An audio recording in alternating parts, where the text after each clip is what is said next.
Good evening, ladies and gentlemen, and a very warm welcome to the latest in our Polar Routes Inspiration series. My name's Martin Johnson. I'm the co-founder and director of Polar Routes, and we've got a really exciting evening planned for you for this evening, which I'll come on to in just a moment.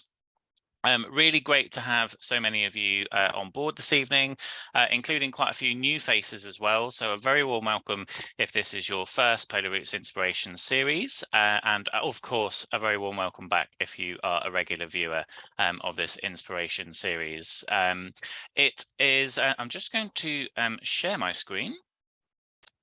Just before we introduce our special guest for this evening, because I am particularly enthused this evening, always, of course, passionate about the polar regions, but particularly enthused this evening because I am indeed fresh back from my own trip to Antarctica. Literally just got back last week, had an absolutely incredible time in the Weddell Sea, South Georgia, with some fantastic sunrises and sunsets that you can see, and managing expectations because it is an incredibly rare thing to see, but also had a particularly amazing encounter with 12 emperor penguins that you can see there in the bottom right hand screen. So really great. My first trip back to Antarctica since the pandemic, so really great to reconnect with the region. Super inspiring, and really set myself up very nicely for this trip. If you are interested, oh hello, let's see if that works.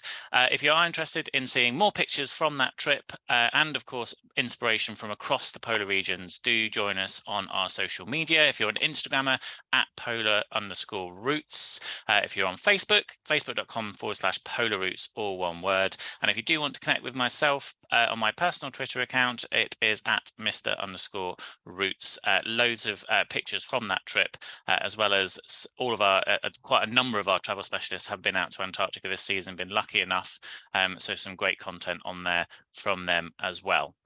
But on to tonight. This is what we have coming up for you. So I'm just going to do a quick introduction about Polar Routes, in particular for those that are new today, and then it will be over to our special guest, which is Dr. Ulyana Pena, which is her married name, and in the advertisements to this we had her maiden name, but Dr. Ulyana Pena has got a fantastic presentation coming up for us, so really looking forward to that. And for those who are regulars, you'll be glad to know I do not have to feature in that whatsoever. We then will be welcoming Jos from AE Expeditions to talk about them for a little bit, and then we're going to have a question and answers session followed by our prize draw. And tonight's prize selection, on the left-hand side, there is a fantastic polar bear hoodie from the sustainable clothing company Rapa Nui. Highly recommend having a look at those if you haven't seen them before. Your choice of men's or women's fit, and any size that you wish that they offer. That's one potential prize, or you can choose from the Northwest Passage Expedition Gin, which has proved to be a very popular choice in the past, but the cellar's not quite empty, so if you prefer, you can have that instead. But as you know, you must still be here at the end of the presentation in order to claim one of those two prizes, and we'll be doing a random draw at the end. As you know, these sessions are not possible without one of our fantastic expedition cruise partners, and tonight's session we give thanks to AE Expeditions, so thank you so much to them for sponsoring tonight's session. And as mentioned, we will be hearing from Jos all about the wonderful world of AE Expeditions and what they offer a little bit later on. So welcome to those who are new to this session.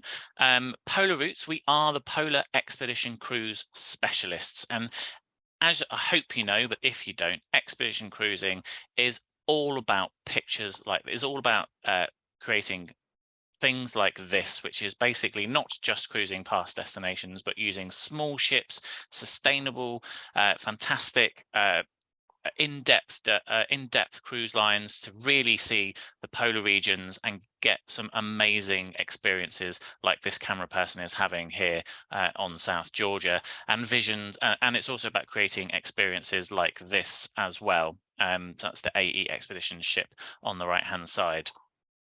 You'll see on the left there, fantastic zodiacking in amongst the ice flows, fantastic trekking opportunities up to some amazing viewpoints. But it's all about getting in-depth knowledge, all about getting in-depth experiences of the polar regions. Expedition cruising is an amazing way to see the polar regions. We work with, at Polar Routes, over 22 leading expedition cruise operators. They're all selected by us to ensure they offer the very best quality, value, and sustainable practices as well. Because we're a wholesaler, we can compare all of the operators' itineraries and their ships, their prices and inclusions to help you find your perfect cruise. Amongst the 22 operators, we think we have a program over 500 cruises to choose from. All of our travel specialists are first-hand travel to the polar regions and have an expert in detailed knowledge of the ships as well. Plus, we can package your cruise with flights, transfers, and any exciting land arrangements you wish to make as well. Just some of the amazing operators we work with coming up on your screen just there. The prices with us are always the same, or even indeed occasionally a little bit better than the operators direct. That's absolutely guaranteed. All operator offers are always applicable to us, and occasionally you'll see some great Polar Routes exclusive deals as well. We have a rewards program, so you can earn points on your bookings and put them towards your future exploration of the polar regions. And of course, as you'd expect, there's 100% financial protection for all of the bookings that we make as well. We are also charity partners for the UK Antarctic Heritage Trust, which we announced a little while ago. Fantastic charity. They run Port Lockroy, or otherwise known as the Penguin Post Office down there in Antarctica, as well as several other heritage sites they maintain and look after as well. Really great charity, and we really love working with them. So that's about us, and a welcome to you all for this evening's session. We hopefully will have a session that will inspire you to ask questions or indeed leave comments.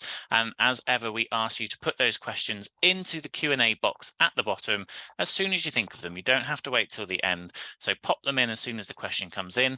And then at the end of the session, we'll hopefully have a sort of 5–10 minute quick Q&A session at the end before we draw the winner of the competition. Those questions can be for Ulyana based on her presentation, and they can also be on Jos for Jos as well regarding AE expeditions. And if there's any general expedition cruise questions, I'm happy to answer those as well. So please do put them in the box as you think of them below. But that's enough from me. I would like to introduce our special guest for this evening. Dr. Ulyana Pena is a glaciologist, geologist, astronomy enthusiast, and a visiting professor of environmental science at Colorado College in the US. She launched an adventure and citizen science initiative called Science in the World, aimed at getting people to think like scientists and help collect scientific data while on expeditions with her. She's a keen mountaineer, and she's climbed Kilimanjaro, Mont Blanc, Aconcagua in Argentina, to name others, which is just incredible. And she's also got experience working on an icebreaker in Antarctica and ice caving and climbing in Svalbard, as well as working aboard AE expeditions as well. So I'd like to invite Uli to put her camera on, if that is okay. And I will unshare my screen. Good evening, Uli. Hi, how are you? Hello, hopefully you can hear me. Thank you for that awesome introduction. Good. I hope I've done you justice, because your CV is massive. So I hope I've done you justice. Oh, thank you so much. Pictured behind me actually is one of the summit glaciers of Kilimanjaro. I've had the opportunity to be up there 3 times now. And one of the times was separated by 10 years. And it's just incredible how quickly things are melting. So let me go ahead and share my screen here and share some of my story. Indeed, I will leave you to it. Thank you so much. All right.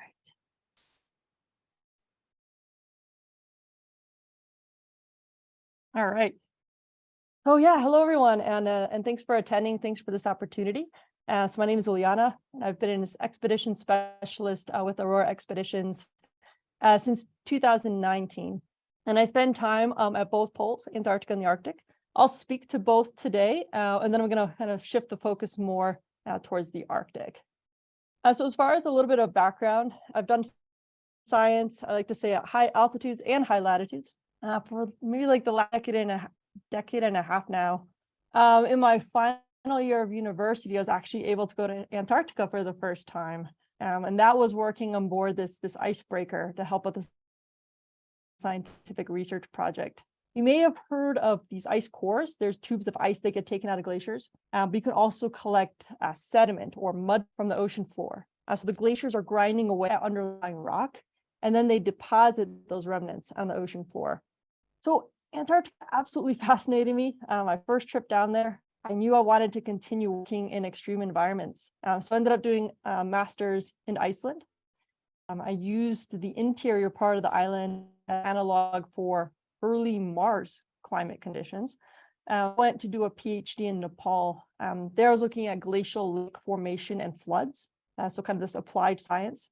And then I did this postdoc in the Canadian Arctic up here in Baffin Island to look at impacts of pollution. So I'm going to speak to a couple of these throughout. And how it all began, though, for me was as a 6-year-old, pictured here in the Swiss Alps in 1992. So we're on a family vacation. My parents really believed in the importance of this experiential and immersive learning. And so I saw my first mountains and glaciers at a really young age. And it was a really neat experience because we got to take this cog railway up to about 3,000 meters on this mountain called Jungfrau. And it was in July. So you can imagine the fun my brothers and I had with a snowball fight in the middle of the summer. So the trip really imprinted on me. And if you fast forward then to 15 years later, here I am in Antarctica on the back deck of this working ship, this icebreaker. And these are not my siblings, they're 2 colleagues of mine, but you can see the pose is similar and I'm still holding on to the snow. Okay, there I am in the middle here and in Antarctica. So I didn't actually remember the Swiss Alps photo. So it was funny when I tracked it down and saw a similar kind of pose there. And so I mentioned that I worked on an icebreaker. So this is the Nathaniel B. Palmer. It's a nearly 100-meter research ship with ice breaking capabilities. It has this really kind of reinforced hull. It can have up to almost 40 scientists and 20 crew. It can stay out for about 2 months. It's a working ship. So I spent like 12 hours on a day shift working in a lab inside of the ship and then also out on the back deck, helping out with whatever scientific projects needed assistance, since there were multiple scientists with different projects on board. Now, when we think of Antarctica, it's kind of hard to sometimes imagine just the scale of it, right?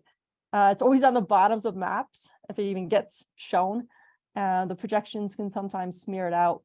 So these comparisons give this nice sense of scale. So you can compare it to the size of Australia, to Europe, and to the US.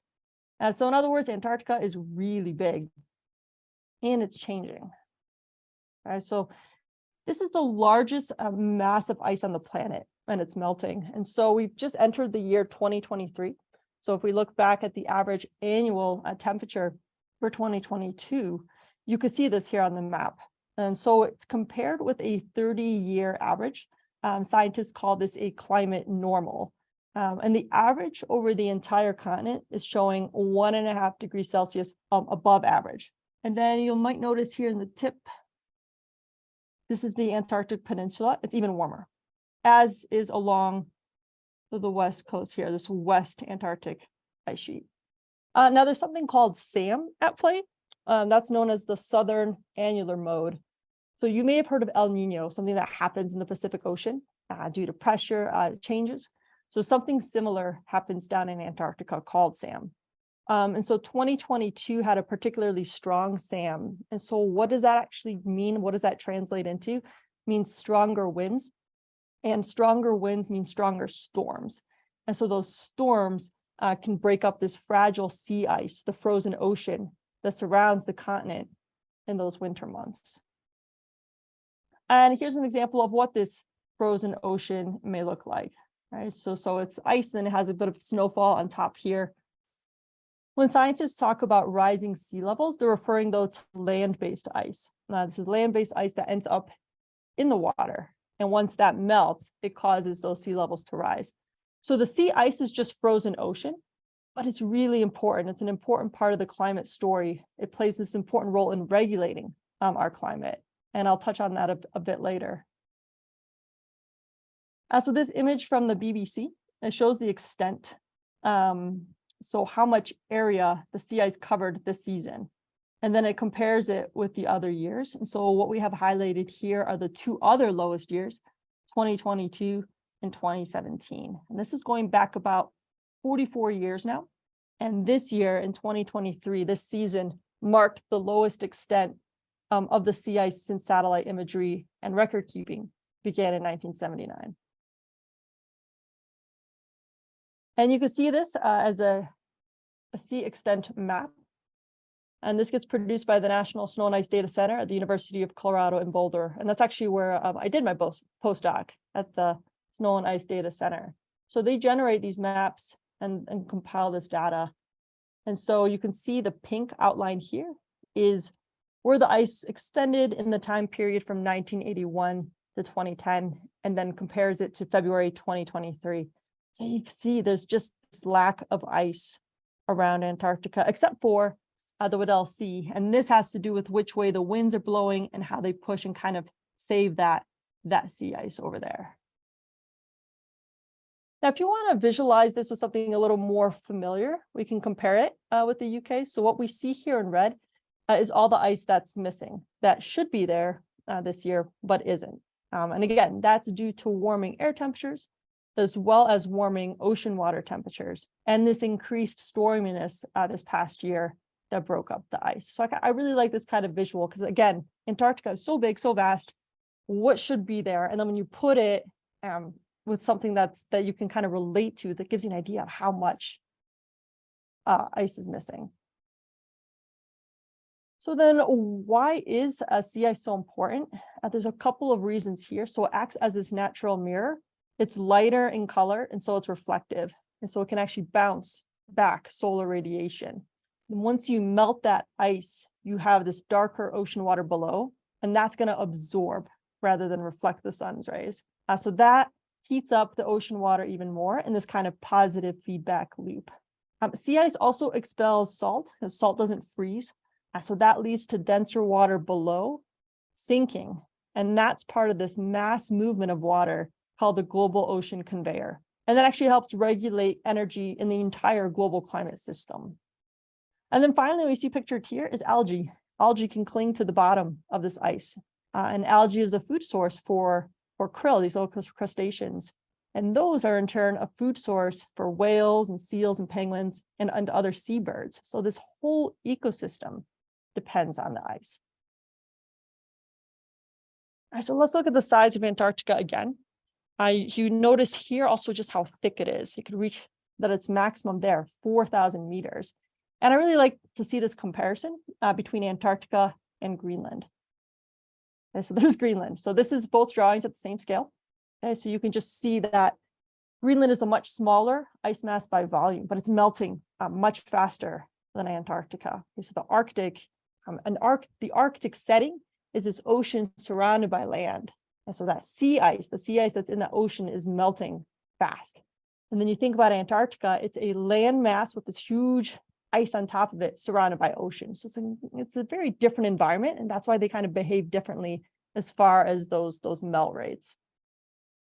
But if all of Greenland were to melt, that would raise our sea levels by about 7 meters. And if all of Antarctica melted, the entire ice sheet, it is split into two parts called West and East Antarctica. The West Antarctic is changing more rapidly, and the East is a bit more stable. But if we melted all of it, which again, if it were to happen, would happen many, many thousands, tens of thousands of years in the future, that would add 60 meters of sea level rise, just to give you kind of a sense for that. Now, I mentioned ice cores. So here's an image of one. There's actually a facility here, or a giant refrigerator, if you will, very close to where I live, that stores ice cores from around the world. And so glaciers form as these layers of snow accumulate on top of each other. And each layer of snow is different in its chemistry, in its texture. And summer and winter snows differ also. They create these kinds of rings that you can kind of make out here. And if I animate it one more, you can see these rings, kind of like tree rings. And just like scientists can count tree rings, you can count these bands in ice cores to figure out how old it is.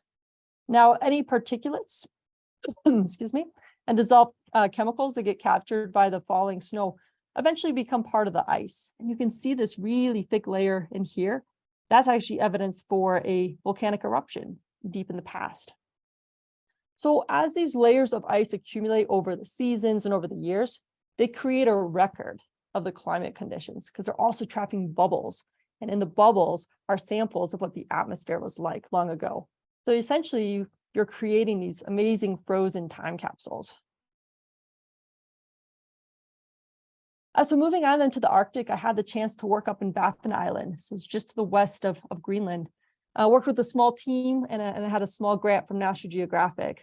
So Baffin Island is home to some of the last remnants of the last ice age. And they're in the form of ice caps. So Antarctica and Greenland are these ice sheets, just massive, greater than 50,000 square kilometers of ice.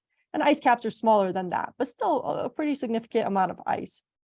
Now that ice can also act as a trap for industrial pollution and soot from wildfires. And a lot of that originates in North America.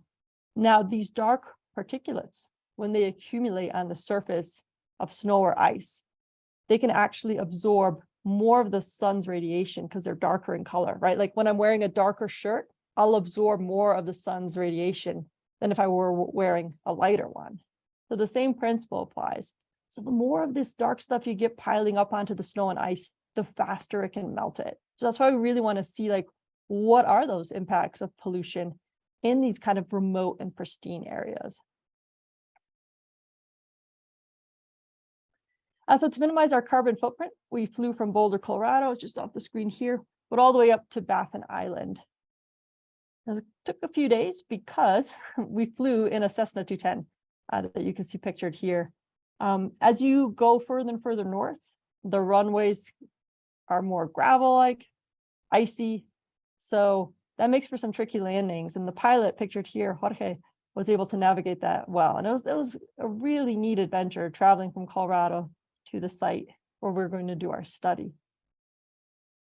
So we couldn't actually sample the entire ice cap like we wanted once we arrived.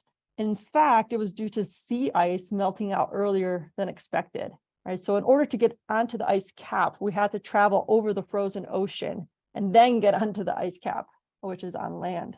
But the frozen ocean was mushy, and the sea ice broke up early that year. This was in 2016.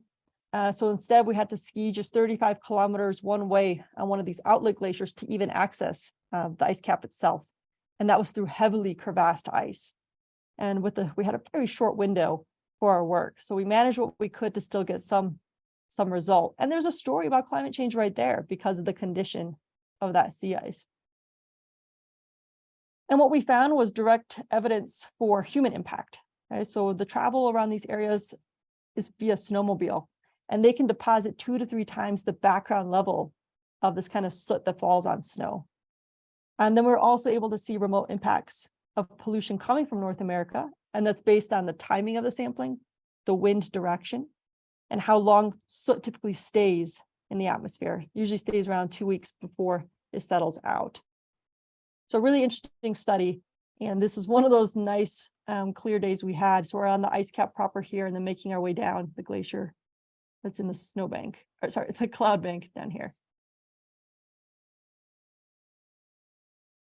And this is what a sample can look like. So you collect these bags of snow. You saw me shoveling in an earlier photo there. And then you get it down to this size. And sometimes it's a mixture of dust, right, coming from the surrounding terrain. And so what you do is you can use a machine. A colleague of mine built and tested this. It's called the light absorption heating method. And so you see the filters stacked on the side here. And basically what you do is you figure out how much of this radiation they absorb, and then you can convert that to a number. And so again, the dark versus light t-shirt. Okay, so the darker the filter, the more heat it's going to absorb, and then we can translate into how much meltdown it could cause. Now, moving on in the Arctic, to Svalbard. Okay, so in the midst of my PhD, I actually went to Svalbard for the first time in 2012. And that was to learn from a leading Himalayan scientist who helped me out with my work in Nepal. He was teaching at UNIS. So they have actually this research center in Longyearbyen, the biggest town in Svalbard. And as you can see, Svalbard is way up north here. Okay, so it's about 1,000 kilometers from the North Pole. But the interesting story about Svalbard is it actually took many millions of years for Svalbard to end up where it is today. Okay? So it actually used to be at the latitude that the tip of Antarctica is at in the current day. But this was way back in the Proterozoic, about 500 million years ago. And with time, due to supercontinents building and ripping apart and building and ripping apart, Svalbard made its slow march towards the north, to where it is presently. For those who may have an interest in rocks, here's a geologic map of Svalbard. So as you go around the archipelago, you can see some really ancient rock dating back billions of years. You can also see rocks that have been lifted and contorted into these amazingly beautiful mountain belts, especially along the west coast. And then you can also see rocks from the time of the dinosaurs. So there's likely, as this ice is melting away and exposing more and more rock, there's likely still many fossils left to be discovered. So about a few hours by boat from Longyearbyen, you can get to a settlement called Barentsburg. And they have a museum there. You can see many fossils on display, including this really cool iguanodon footprint. And then if you look across the bay from Longyearbyen and use this cheat sheet I have in the corner here, you can look back to over 130 million years ago. So in addition to dinosaurs and fossils that show that there used to be rainforests around Svalbard way back when, Svalbard, Longyearbyen in particular, is known for its coal mining. Okay? And so a coal mine was being excavated in 2006. And while they were doing this, miners actually discovered footprints on the roof of where they were tunneling out. And it turned out to be a mammal. So what's the big idea about that is prior to this discovery, there was no evidence for mammals on Svalbard in the deep past. Okay, so we know there's polar bears and reindeer that live there now. But finding footprints of what's called a pantodon right here, this hippopotamus-like creature, they found them not only here in Svalbard, but in Greenland. So these things probably don't swim that far, even though it's a hippopotamus-like creature. So that means that at some point deep in the past, Svalbard and Greenland were connected. And then eventually the Atlantic Ocean ripped open. This is an example of the kind of stunning landscape that you encounter in Svalbard. You get these mountains with these layers of varying colors of rocks. And they're testament to this complicated geologic history. They also give us evidence for past shallow seas, rainforests, deserts. And now what you see is the ice. Here's another example, these beautiful blue colors, really still water, just an incredible day up in Svalbard. And you'll see glaciers flowing from the tops of peaks and then terminating in the ocean. Okay, so again, these are land-based, coming from land, terminating into the ocean. And then when this stuff breaks off, melts, and this can contribute to those sea levels rising. Now, along the western side of Svalbard, there's what's called the West Spitsbergen Current. Okay, so it's a current that branches off the Norwegian Atlantic Current. And the key here is that it's warm.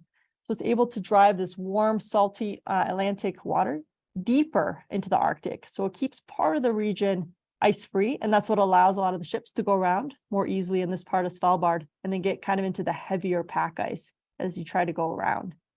But the Eastern Greenland current here, it's cold, it's less salty because you have a lot of melt coming off of Greenland, and that can export sea ice further south.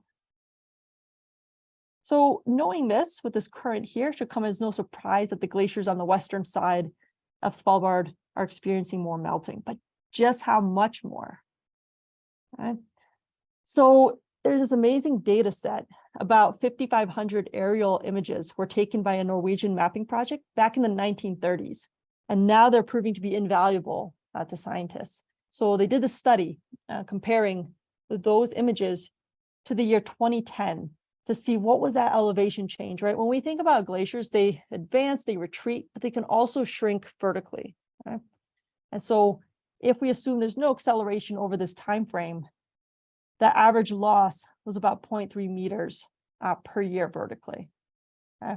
So looking around in this picture here, you'll see that most of these glaciers are losing mass. There's occasional instances where it's gaining a bit, places where we don't have data yet, which is why it's great when you can actually go out into the field and collect images and see what's changing. So I had this opportunity actually. So here's Longyearbyen, the town that I mentioned. So here's a look inside a glacier. Okay, so this one is called Longyearbyen. So it's right behind the town. So I was able to go inside this glacier a few years ago. And this was in October. So we have to make sure there isn't any more melting going on, because you can see there's this vertical tunnel that I'm climbing out of. This is called a glacial moulin. And so it's a vertical tunnel that gets created. And when meltwater during the summer, it starts to pool in a depression on the glacier surface. And then it slowly over time erodes down, down, down, and then create these amazing tunnels that you can go in and explore. So that's me climbing back out of it. But once I was down there, this is looking straight up. Very, very hard ice there. And that length of rope is about 15 meters. So 15 meters. So if you can imagine this kind of process happening on dozens of glaciers around Svalbard, you can kind of get a better visualization of this kind of mass melting that can occur.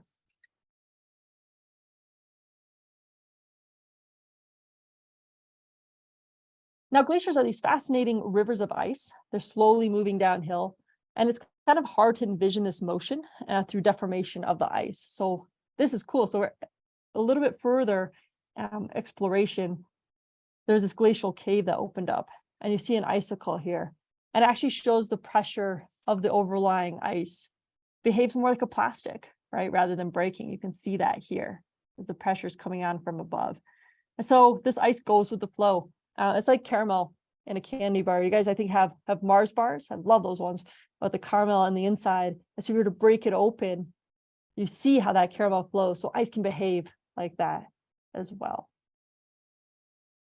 So you see this noted retreat of the terminus of the glacier. And then another one here, more in the interior, Glaciologist from 1936 to more present day. Okay, so you'll notice a lot more rock on the top of the ice, erosion from nearby peaks. Do that a couple times.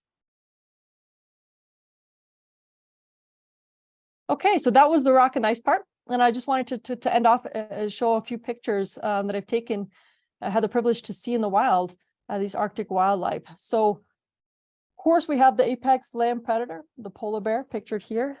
Things are changing for them, right? So when we have this diminishing sea ice, that can reduce the hunting ground. So it's harder for them to catch seals. And so they're going to these more built up areas, like in Longyearbyen in Svalbard, in search of food. And they sometimes can even eat reindeer now, which is not their usual prey.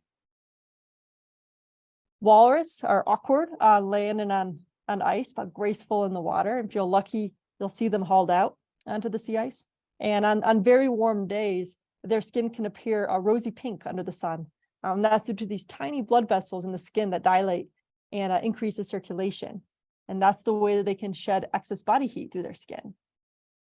And sometimes the walrus come to you. This was an incredible encounter in July this last summer, when this walrus herd just kind of started curiously approaching and checking us out, checking out our zodiac. We just kind of stayed very still. We don't want to turn on any engine at that point, and just kind of let them be. And just an incredible, incredible wildlife encounter. Beluga whales are easily recognizable due to their bright white coloring. They also have these globular heads. I think they're my favorite whale, but they're actually born dark gray. And so you can see some youngsters here. What was incredible about this for me was seeing them so close to the active calving front of a glacier. And so they were feeding, most likely, because there's a lot of things getting stirred up as the ice is breaking apart. And these beluga are actually related to the narwhal, which I've never seen in the wild, which I think would be an incredible opportunity, hopefully sometime in the future. Puffins also abound in the Arctic. The majority of them, about I think it's 60%, breed in Iceland. They actually only return to land to breed. They actually spend most of their lives out at sea, and they'll be resting on the waves. And when they're not swimming or flying, is pictured here. So it's able to get this nice shot here. There's also some pretty spectacular bird cliffs. They can be home to tens of thousands of breeding pairs of other birds, auks, guillemots, and gulls. And pictured here, speaking of that, is a chick of a glaucous gull. And then this is one of the largest gulls in the world. So super sweet to see that out in the wild. And so I just wanted to finish off my presentation about, we've talked a lot about how the climate is changing, right? What do we do? Okay, so there's something called SMART goals. And this is something that I teach about in my classes. It's an acronym that stands for, I'll just animate all of them at once, but These goals have to be specific. What needs to be done? How? Can we actually determine if it's successful? Is it achievable using resources available? Is it realistic financially, politically? And can we deliver it on time? Because, you know, the clock is ticking on some of these things. There's been a lot of ideas proposed, okay, like injecting aerosols, these particulates into the stratosphere, high up in the atmosphere, reflectors in orbit, pumping liquid CO2 into rocks. So all sorts of different ideas people are testing, you know, but we don't want quick fixes either. We kind of need this long-term change when it comes to our usage of energy on the planet. And so for the sake of our planet, we don't want to be this, right? We don't want to be a species of human isolated from nature. We want to be embedded in it. So if you come on a trip, you learn about the landscape, you see it for yourself, you can become an ambassador for these wild and untouched places, right? So when we talk about tourism, right? So of course we have a contribution there. Air travel, for example, is a significant contributor to climate change. But we also have to think about the other hand. Tourism being an invaluable conservation asset.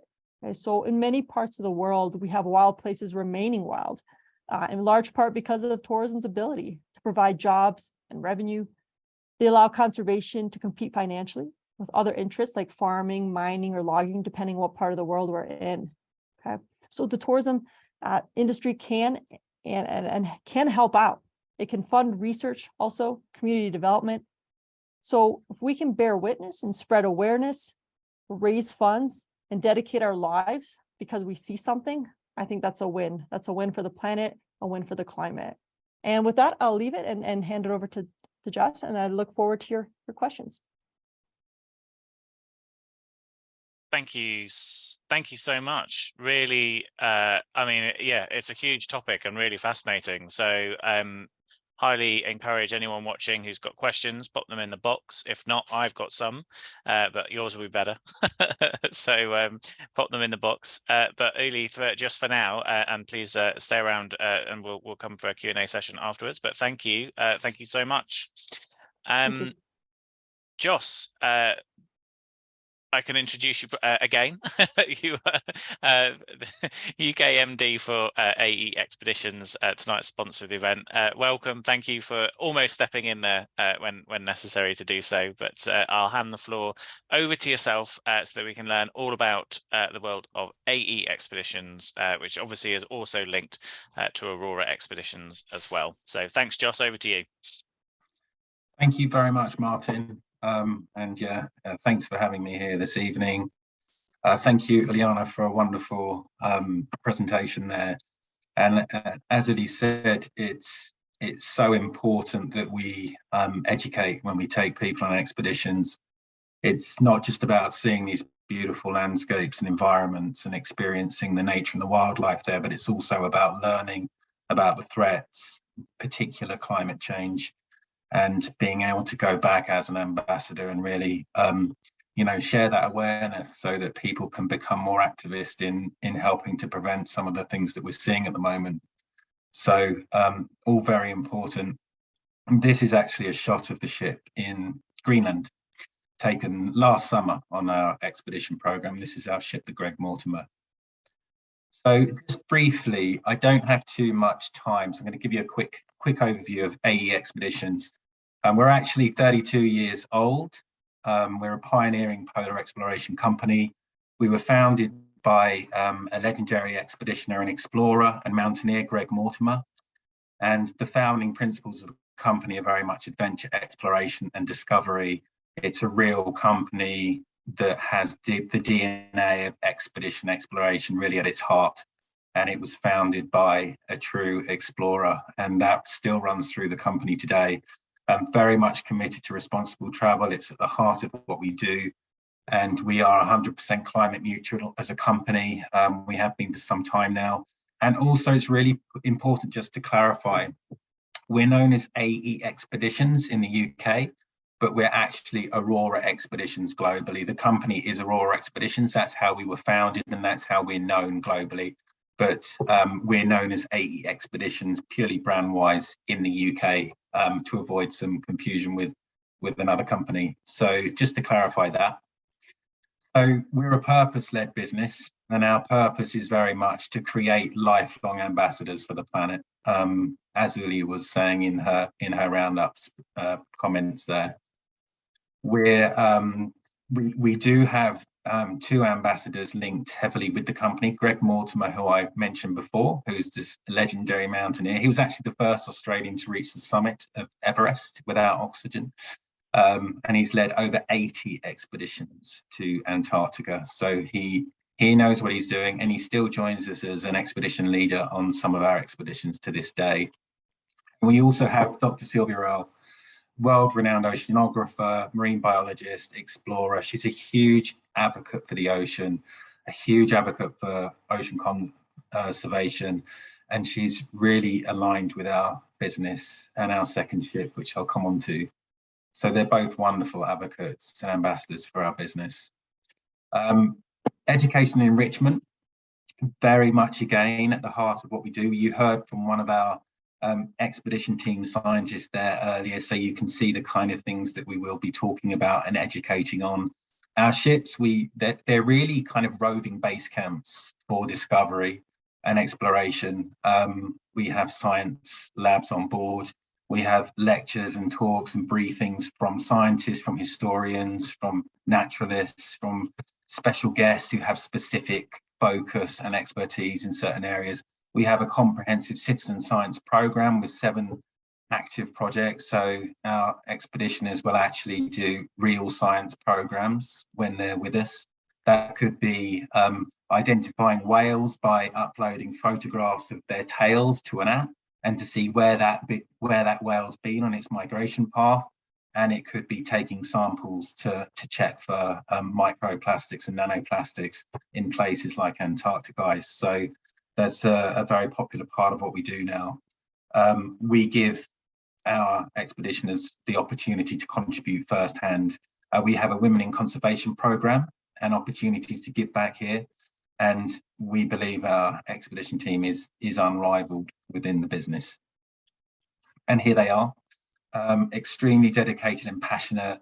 They are the most incredible people. The feedback we get back from our returning travelers is extraordinary. They're expert. Some of them have been with us since the beginning. We have a very high ratio of expedition team to passenger of 1:8, and an unwavering commitment to safety, which is very important, obviously, when you're taking people to these areas that are remote and nature is still very much in charge. The Aurora experience and difference, and we do work with smaller groups. We have smaller ships. We only carry 132 guests. We have expert guides, education enrichment. We spend more time off the ship. We really do ensure we aim to get at least 2 landings per day, sometimes 3 if we're in Svalbard. We have a world-leading activity program, very relaxed atmosphere on board. We have Australians, UK, European, Americans, nice mix, and we have a very active sustainability program. We also have a number of included extras. Want to touch on it.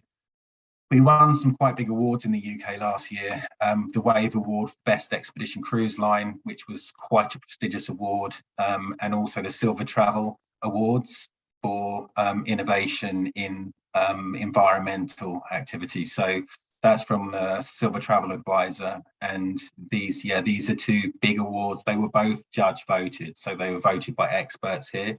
So we're very proud of that, and we've also been nominated for British Travel Award this year for Best Expedition Cruise Line, among with many other global awards.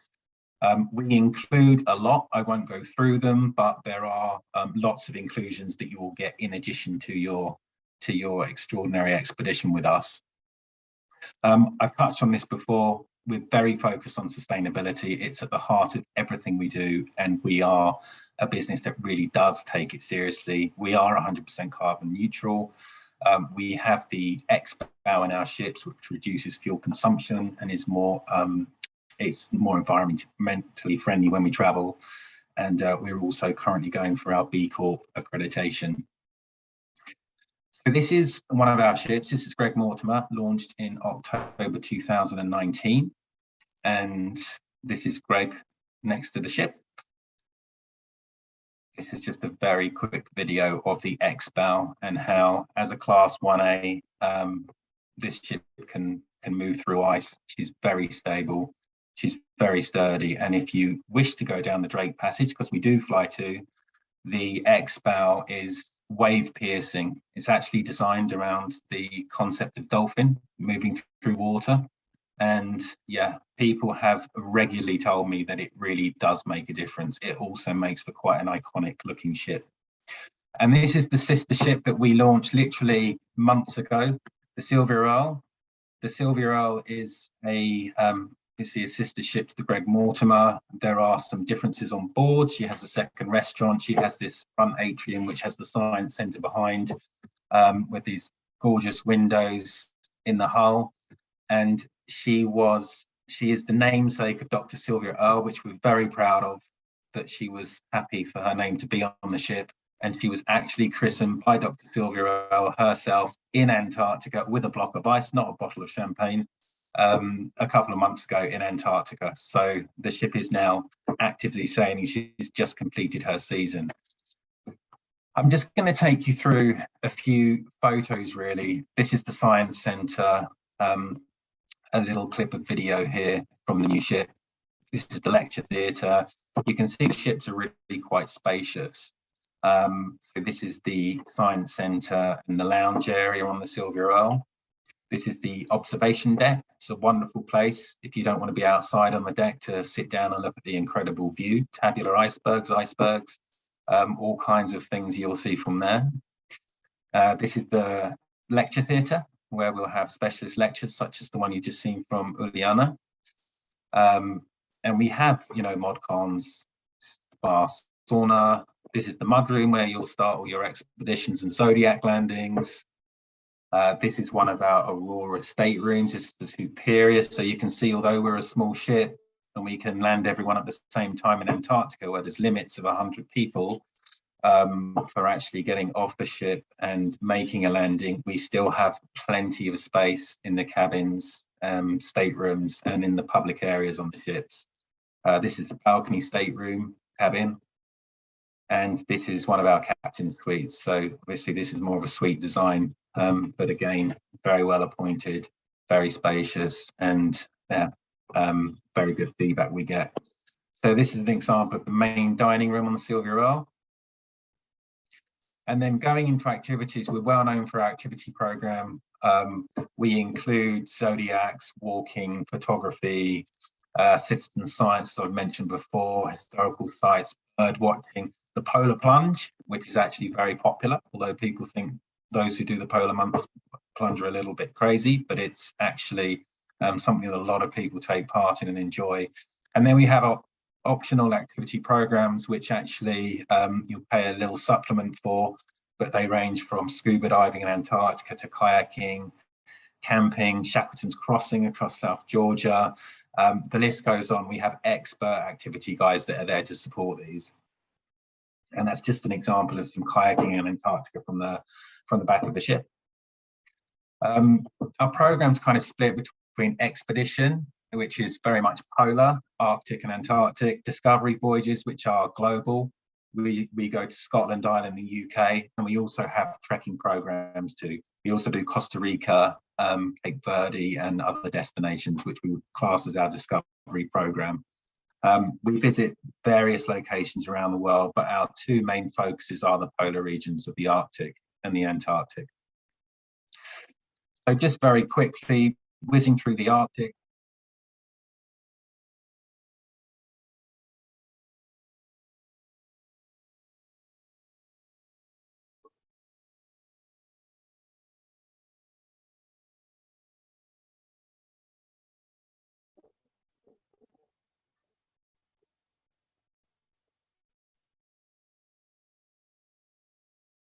It's an extraordinary destination. People tend to think of the Antarctic when they think of polar, but the Arctic is phenomenal. It's an example of one of our expeditions. It's 15 days. It actually visits Iceland, the east of Greenland, and Svalbard. So a great opportunity to see various areas. You'll see incredible wildlife, the birds that Ulyana mentioned, extraordinary scenery, icebergs, and yeah, it's also incredibly vivid culturally, the people, and yeah, an extraordinary expedition. So we're operating this in 2023. There's still an opportunity to go this year, and also our 2024 program. There's several different versions of this voyage. Just a few pictures here, kind of things that you'll expect to experience on a day-to-day basis on these trips. Here's the Arctic fox, the Northern Lights, of course, and an example of some trekking inland. And then another one I just wanted to touch on, the Northwest Passage and the complete Northwest Passage. This is an extraordinary destination.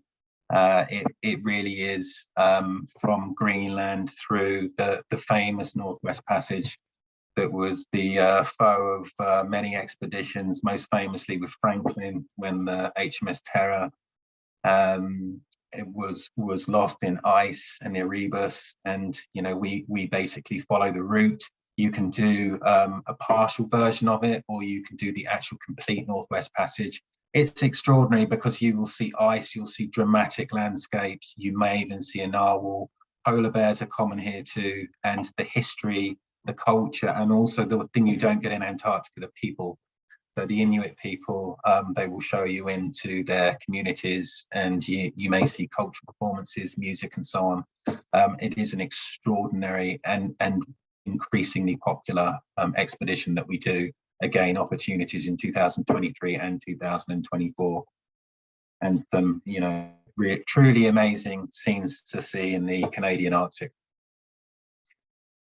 And here is some beluga whales.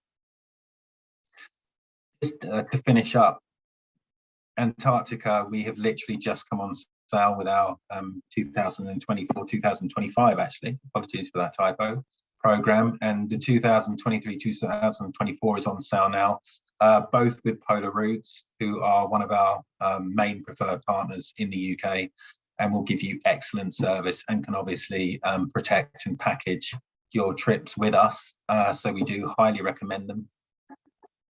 And I don't know if I got time. I'm going to try and give you a quick Antarctic video. Martin's come on to give me a warning.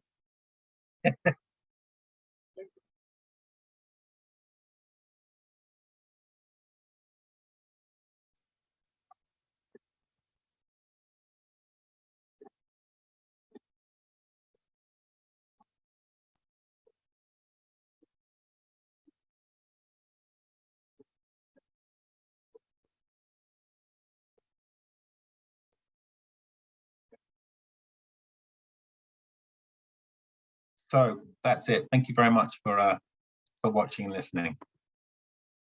Thanks, Jos. Thanks very much, and thanks for your kind words as well. And it's always nice to have that from a cruise operator thanking for us as well. So Uli, thanks so much for popping back in.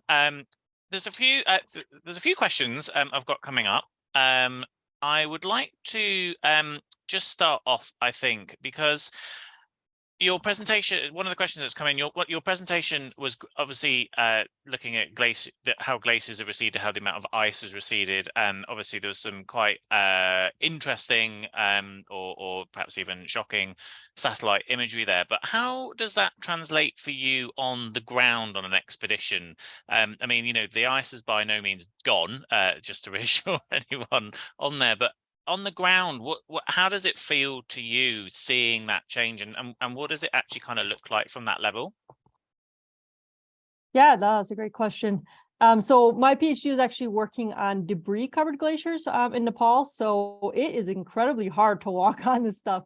So imagine like when you have like that nice clean ice, you can take these spikes on your boots called crampons and an ice axe, and you can see where all the cracks and crevasses are. But then once you have this kind of layer of rubble on top, it makes it a lot more challenging to walk on. So you can actually see that happening just, you know, on a decade kind of scale. In Kilimanjaro, the glacier I have behind me here, like, so I took a picture in like 2009 compared to 2019, and half is gone, right? So you can visually see these things happening in a human lifespan. So that's pretty stunning.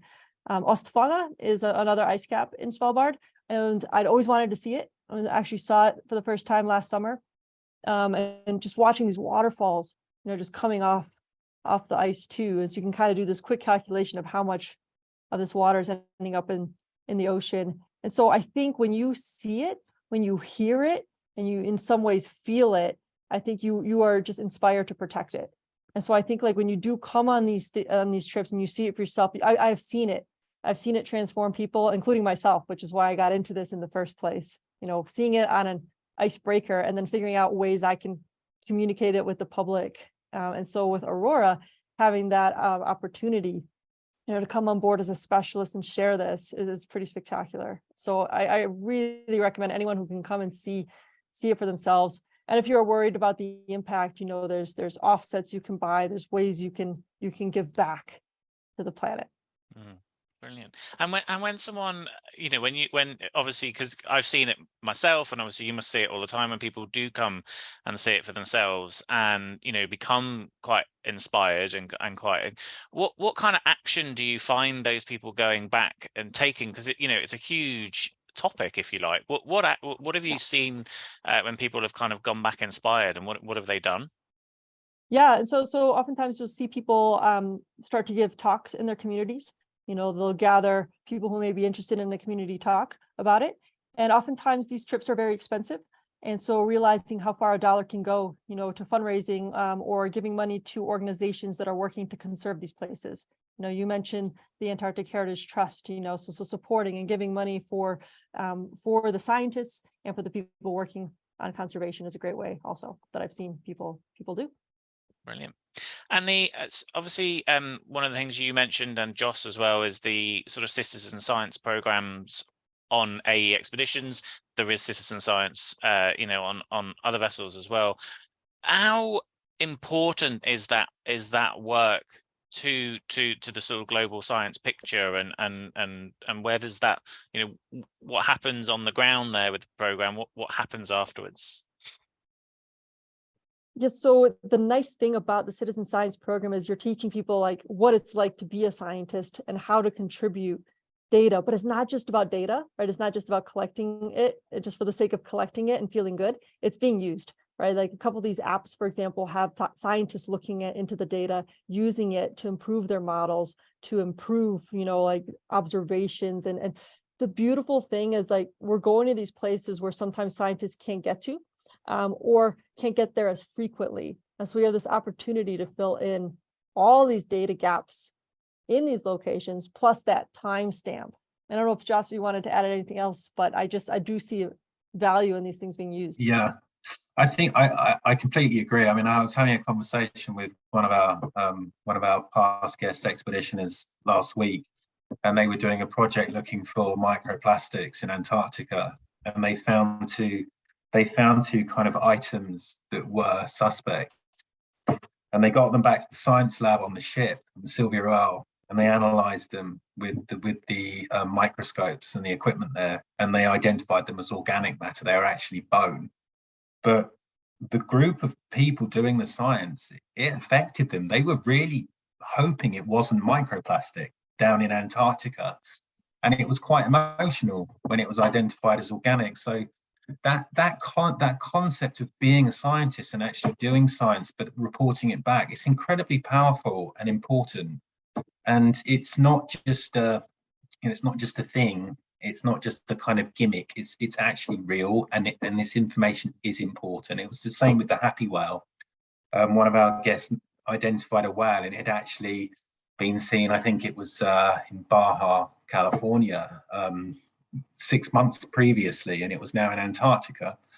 And this really helps scientists understand how these whales are migrating and how patterns are changing. So it's really important, and it's expensive for scientists to go and research in Antarctica. So why not utilize an army of people that are paying to go down there anyway? It's quite fantastic in terms of progression. So yeah, it's really important. And the interaction then between guests and the science program, you alluded obviously, Jos, to the fact that guests can help out there. Is that as a sort of just as a one-off, or are can they get as involved as they like, or how does that kind of work? Well, Ulyana, you may be better to discuss that because you've obviously recently been there as part of the program. But Yeah, so it's volunteer, right? So we give a presentation saying, hey, this is available if you're interested in contributing. We'll make an announcement on the PA for anyone who wants to join outside on the deck for observation of the clouds, for example, and get a small group going. There's also like a citizen science vote that gets called. So one zodiac, for example, and so you can be devoted to doing some citizen science. And we try to make sure to rotate so everyone gets a chance to do that if they're interested. So again, yes, it's as much or as little as you want to be involved in it. Brilliant. I love it. Absolutely brilliant. Well, listen, you know, we're running a little bit out of time, but I just want to thank both of you for a really fascinating and hopefully interesting and thought-provoking. Well, certainly for me, interesting and thought-provoking, and I'm sure it is for everybody watching as well.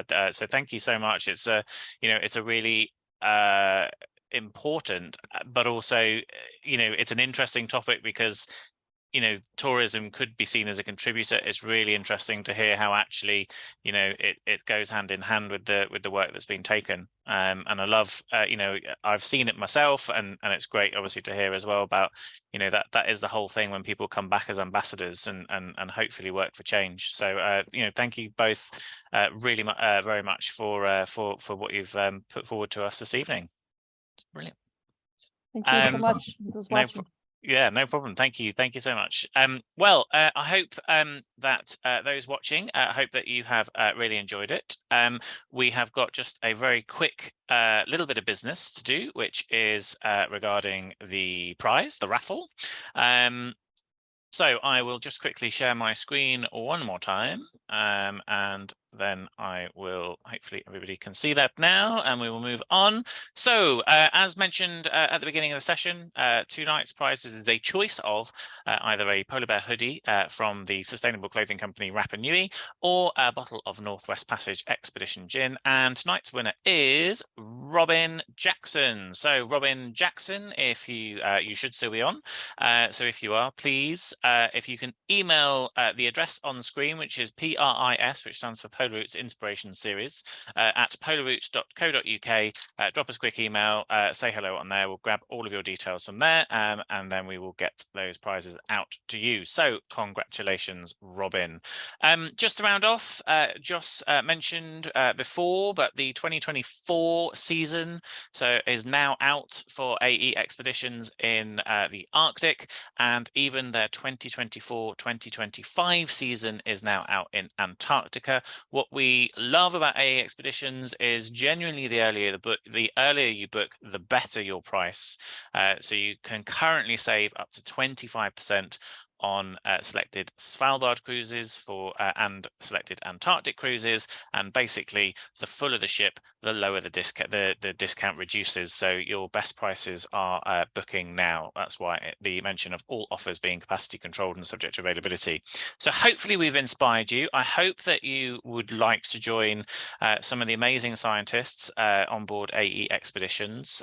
If you are, then please just either visit our website polarroutes.co.uk, give us a call, or you can email inquiry@polarroutes.co.uk, and we'll pick up from there and hopefully discuss further and set up a fantastic expedition cruise to either Antarctica, Svalbard, Greenland, Northwest Passage, or any of the incredible places that we have mentioned this evening.